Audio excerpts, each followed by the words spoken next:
Welcome back. Kevin's Mobile Repair. A 2015 Dodge Caravan 3.6, doing an alternator today. Show you the quick rundown of how to do that.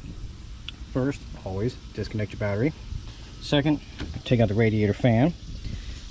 Little clips right here. You can push in with a screwdriver or pry bar, whatever you like, and then it will just lift up and out.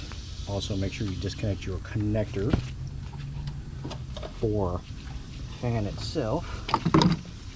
This little booger right here is going to have a red lock tab. Most Chrysler stuff does. Also disconnect the fan itself, and whole assembly just lifts out. No need taking this stuff off. Stuff will just squeeze out of the way. I do recommend taking out your oil dipstick tube, your oil dipstick, so that way it does not get broken off.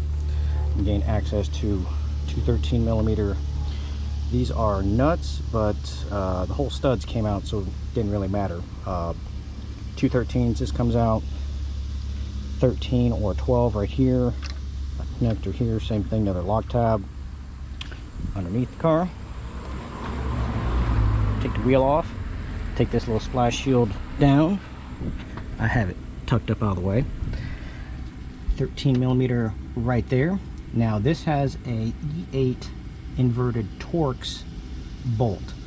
So once the nut was off, I took a E8 and took the whole stud out. It made it easier to bypass missing all the AC lines and all that kind of good stuff, so it didn't so it just made it easier taking it out. Take the whole stud itself out, and then the alternator just falls right down. Here's your belt, 3/8. Gonna go towards the front of the motor, give you better torque.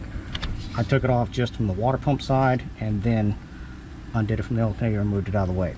Same way we're going back on. Water pump is the easiest place to put back on because there's no ridges and it just slides right back on. Going back together right now. Pretty plain and simple. If you have any questions or comments, please feel free to let me know. Thank you much.